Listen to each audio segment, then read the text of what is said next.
For hundreds of years, Hawaiians have thrived in these islands. Their success came from a deep and complex understanding of the natural world around them. Their profound physical, spiritual, and cultural achievements were many.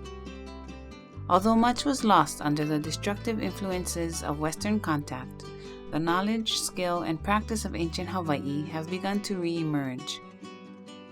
One of the many traditions that is being brought back is that of Uhau Humu Pohaku. We have the knowledge and thoughts of our kupuna inside us. The most effective way of reconnecting to that knowledge is by carrying out the practice. So, by setting stone, the real expertise of Uhau Humu Pohaku starts to return because our kupuna did that, and that knowledge is, still in us. Uhau Humu Pohaku is the Hawaiian tradition of designing and building stone structures without the use of mortar. Stone structures were once important to almost every aspect of life, from homes to agriculture and aquaculture, to spiritual and religious practices, to marking sacred areas and tracking time. The level of mastery that was achieved by ancient Hawaiians is evident throughout the islands. Many stone structures remain standing after hundreds of years. Some are hidden and some in plain sight. Today, the tradition of Uhau Humu Pohaku has re-emerged. Although there are only a handful of master masons trained in this field, the practice is growing.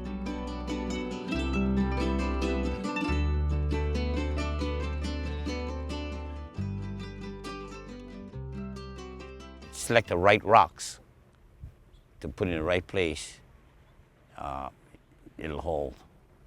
Gravity and friction is your best, and proper setting technique is your best friend. Of course, nowadays you can just blow all that off and use cement. You can just make pretty faces, and you have mortar that hold it in, and that's fine. For certain places where concrete is required.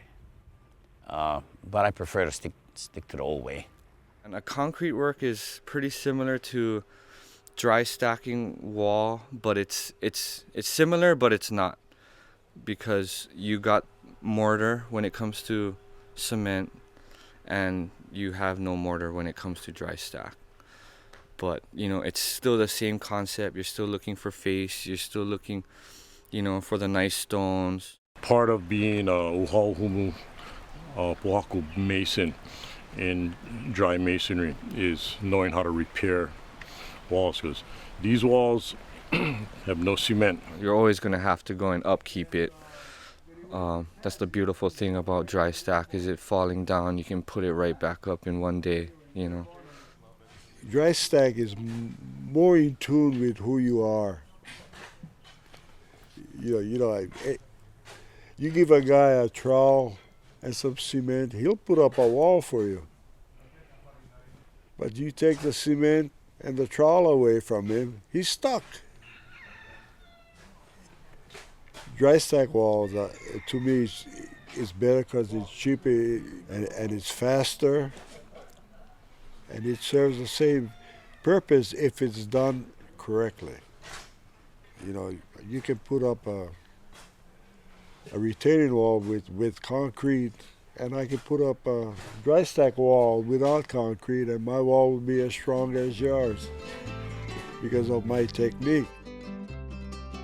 Uhau Humu Pohaku serves as a practical building technique in the modern world. More importantly, it provides a direct connection to ancient Hawaiian culture. The relearning of the practice has allowed for the restoration of ancient sites.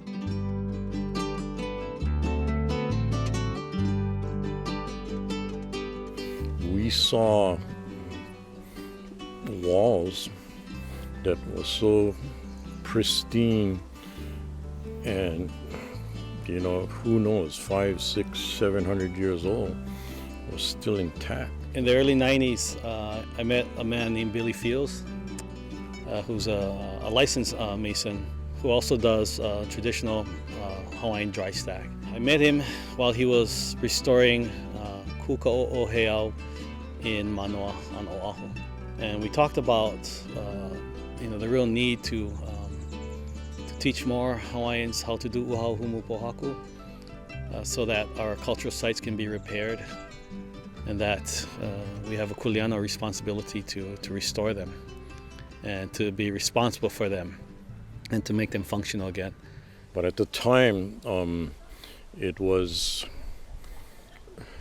was only like a handful of Hawaiian stonemasons left, and they were like in their 70s and 80s.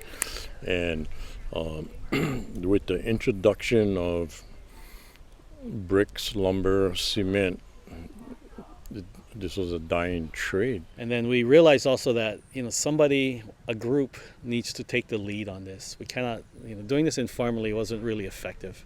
And so Billy Fields asked me if I would help create a nonprofit organization for him, and whose responsibilities would be basically, whose mission rather, was basically to teach Uhau Humu Pohaku, or Hawaiian dry masonry. And so we established Hui Ho'oniho to try and create more opportunities through conferences, through workshops, through projects, and that people could start taking responsibility for the restoration of cultural sites in their communities.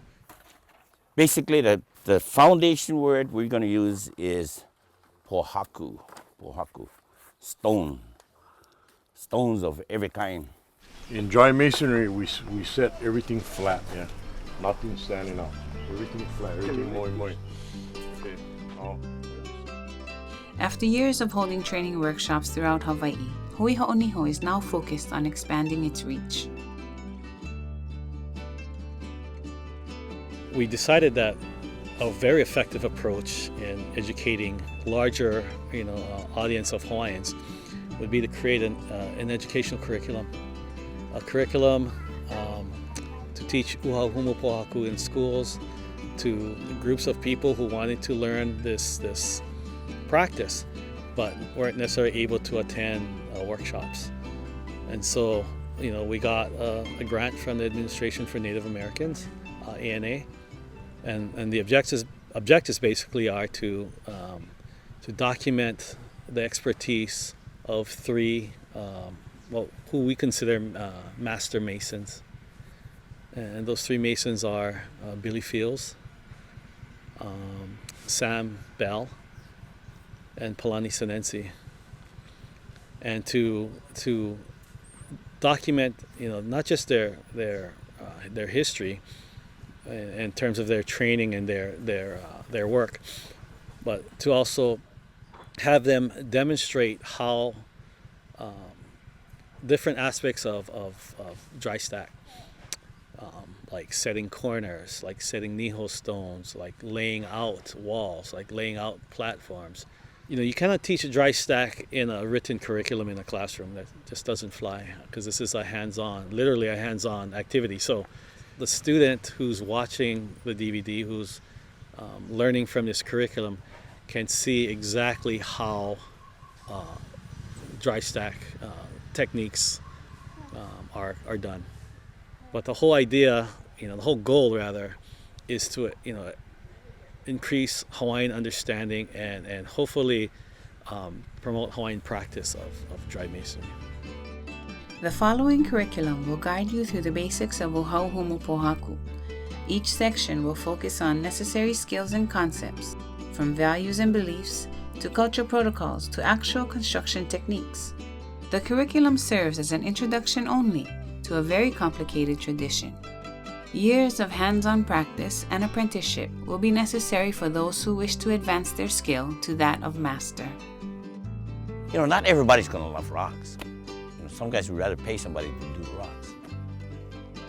But it'll get you, it'll grab you. The rocks have a tendency to grab you. We know the work is brutal, physically brutal, and sometimes spiritually brutal, and but very rewarding. We really, really want to pass on this to people and make them really understand. You can go set rocks, and you can be good at setting rocks, but you got to understand what you're doing and why you're doing it. E ho mai ki akamai, e ho mai ka maupopopono, e ho mai ka ike pāpālua, e ho mai ka mana.